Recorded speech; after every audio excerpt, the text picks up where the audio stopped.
दो एटमी कुव्वतें एक बार फिर आमने सामने। भारत की जानिब से लद्दाख के मुतनाज़ा इलाके में नई एयरबेस का इफ्तिताह। इस नई एयरबेस के इफ्तिताह के बाद आगे क्या होने जा रहा है? क्या भारत और चाइना के दरमियान कशीदगी बढ़ेगी? आमिर रज़ा मेरे साथ मौजूद हैं, उनसे बात करते हैं। आमिर भाई, लद्दाख के मुतनाज़ा इलाके में भारत ने एक नई एयरबेस का इफ्तिताह किया है। क्या चाइना भारत को इसका जवाब देगा? देखिए, सबसे पहली बात तो ये है कि चाइना ऑलरेडी यहाँ पे हालत जंग में है। और आपने कहा कि क्या आइंदा ये कशीदगी बढ़ जाएगी, तो ज़रा वे बैक टू हिस्ट्री चलते हैं। 1962 में जो साइनो इंडिया वॉर हुई थी, वो भी इसी इलाके में हुई थी। बिल्कुल।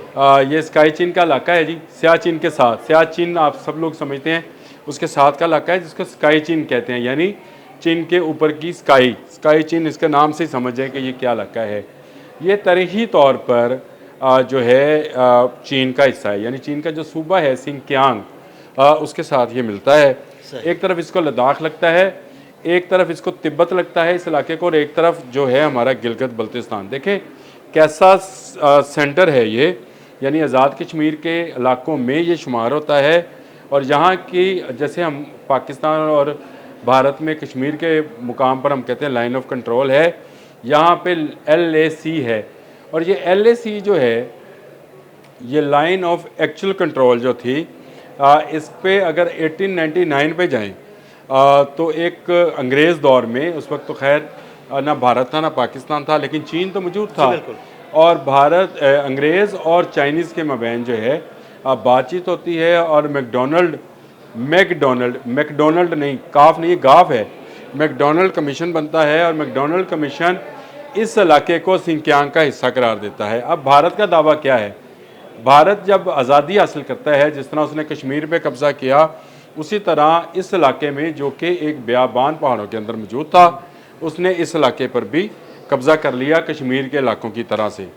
यहाँ पर किसी की फ़ौज नहीं थी, ना पाकिस्तान की, ना चीन की, ना भारत की। तो भारत ने चालाकी करते हुए 38,000 मुरब्बा स्क्वायर किलोमीटर का ये इलाका, जो कुराकुरम की वादियों में से एक वादी बनता है और पहाड़ी इलाके हैं, रास्ते हैं, वहाँ पर यह कब्ज़ा कर लेता है। उसके बाद चीन जो है 1958 में इस मसले को उठाता है और कहता है कि ये तो बुनियादी तौर पर उसका हिस्सा है। और उस मसला उठाया इसलिए जाता है कि तिब्बत, जिस पर चीन हमेशा से चीन का हिस्सा रहा है, उसके जाने का रास्ता यही था। सिंकियांग से अगर आपने तिब्बत जाना है तो यही रास्ता आपको इस्तेमाल करना पड़ेगा। इस पर 1962 तक मुज़ाकरात जारी रहे, झड़पें शुरू हुई और बढ़ते बढ़ते ये झड़प जो है साइनो इंडिया वार की शक्ल अख्तियार कर गई। अब यहाँ तक तो आप समझ गए। भारत ये कहता है कि लद्दाख का एरिया, ये लद्दाख की चरागाहें हैं, यानी लद्दाख के जो लोग थे वो यहाँ पर अपने जानवर चराया करते थे, इसलिए मेरा हक है। यानी वो भेड़िया जिसका नाम भारत हर है, किसी के साथ और हर किसी के इलाके को हजम करने के चक्कर में होता है भारत। अब देखो वो भेड़िया कहता क्या है, क्योंकि यहाँ से तुमने नहीं तो तुम्हारी बाप ने पानी, वो जो आपने स्टोरी सुनी हुई है सारी भेड़िया और भेड़ की, लेकिन वो चीन था, वो कोई और मुल्क नहीं था। इसलिए चीन ने अपनी फ़ौजों को आगे किया, इनकी दौड़ें लगी और स्काई चीन के बहुत सारे इलाकों पर कब्ज़ा कर लिया। 62 के बाद, यानी उस जंग के बाद, भारत ने आधे से ज़्यादा स्काई चीन पर चीन का तसल्लुत कायम कर लिया और लाइन ऑफ एक्चुअल कंट्रोल जो है मार्ज़ वजूद में आ गई। लेकिन मसला ये है कि तिब्बत के इलाके में जो शोरश है, जो चाइनीज़ के लिए शोरश है, आपने दलाई लामा का नाम सुना होगा, उसको भारत हवा देता है वहाँ पे। वही दहशतगर्दी का प्लान जो बांग्लादेश में था, पाकिस्तान में है, दुनिया के दूसरे ममालिक में, कनाडा में, श्रीलंका में भी, वरना आज हमने श्रीलंका को भी डिस्कस किया था। वो पूरा का पूरा प्लान लेके ये स्काई चेन में दाखिल होते हैं और इन्होंने दोबारा से अपनी चौकियों को मजबूत करना शुरू किया।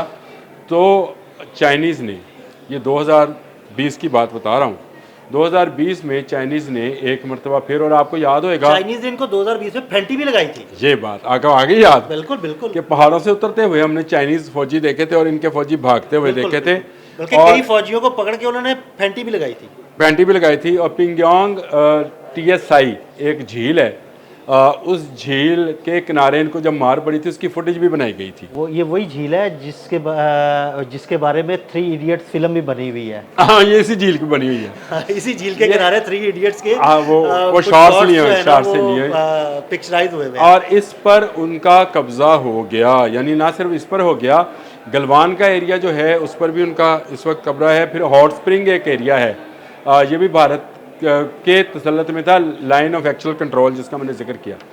हुआ ये कि चीन ने सिंक्यांग से तिब्बत तक एक ट्रेन बनाने का ऐलान किया और उस पर काम का आगाज़ कर दिया। अब ये लद्दाख के साथ से होकर गुजरती थी, यानी लाइन ऑफ एक्चुअल कंट्रोल्स के होकर गुजरती थी। तो भारत ने खुद से ये अज्यूम किया कि शायद ये लद्दाख भी जो है चीन के हिस्से में चला जाएगा, तो उसने वहाँ पर अपनी फ़ौजों की तादाद में इजाफा किया। चीन ने वार्निंग जारी की, इन्होंने एयर बेस बनाना शुरू कर दिया। जिस एयर बेस का जिक्र आपने अभी किया है कि वहाँ पर एक C-130 उतरा और उसमें वो जो AP सिंह हैं उनके वो उतरे, एयर चीफ उनके वो उतरे और उन्होंने उस नई एयर बेस का, ये सिर्फ 30 किलोमीटर दूर है, ये एयर बेस सिर्फ 30 किलोमीटर दूर है उस इलाके से जो कि चाइनीज़ होल्ड में है। अब हुआ ये है कि चाइनीज़ ने क्योंकि अपनी ट्रेन बनानी है सिंक्यांग से तिब्बत तक, जिस पर तेज़ी से काम जारी है, रोड एक 219 है जी, G219, ये हाईवे पहले से वो बना चुका है और भारत के एहतिजाज के बावजूद उसने बना ली थी। अब वो ट्रेन बना रहा है। अब इन्होंने एयरबेस का इफ्तिताह करना था।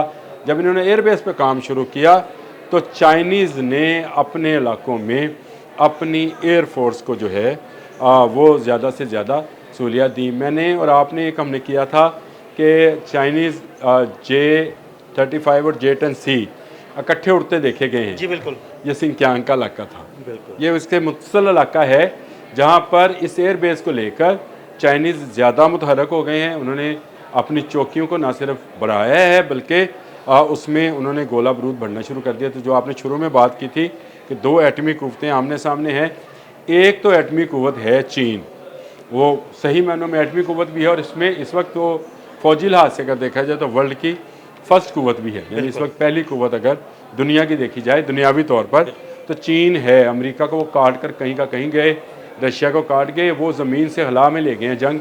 ये एक अलग से मौजू है, करनी होगी बात किसी वक्त, इसी पे भी कर लीजिएगा, क्योंकि ये बड़ी खौफनाक अलामात हैं कि रूस और चीन बैटलफील्ड इन द स्पेस पर काम कर चुके हैं, यानी वो कर नहीं रहे, कर चुके हैं। इन हालात में चीन जो है वो बिल्कुल अब दोबारा से फैंटी लगाने को तैयार है। ये बढ़ावा दे रहे हैं उस बात को। आमिर भाई, आपकी बात से मुझे ही लगता है कि बना लो भाई, एयरबेस बना लो, थोड़े अरसे बाद हमने कब्जा करके अपने पास ले ही आनी है। ये साड़ी है।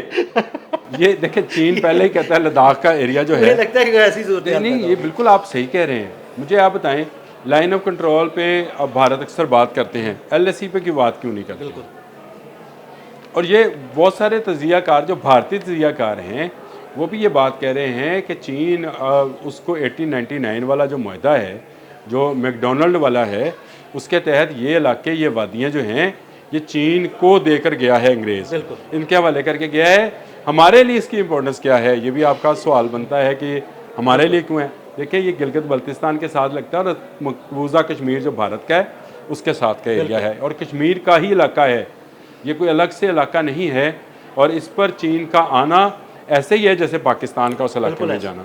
तो भारत को अब फैंटी लगने की तैयारी है, आज नहीं तो कल, कल नहीं तो परसों लगना शुरू होगी। मैंने आपको इलाके बता दिए जिन इलाकों पर उन्होंने अब से कब्जा भी कर लिया है, वो झील भी ले ली, वो बाकी इलाके भी ले लिए और ट्रेन की पटरी बनाते बनाते वो शायद पूरा लद्दाख भी ले जाएंगे। लगता है सही है। बिल्कुल, बहुत शुक्रिया अनूप भाई जी। बिल्कुल, आमिर रज़ा ने बड़ी तफसील के साथ आपको इस इलाके के बारे में बताया और ये भी बताया कि जो एयर बेस बनाई गई है भारत की जानिब से, किसी वक्त में इंशाल्लाह चाइना का उस पर कब्ज़ा होगा। अदील अहमद और आमिर रज़ा को इजाज़त दीजिएगा। अल्लाह हाफ़िज़।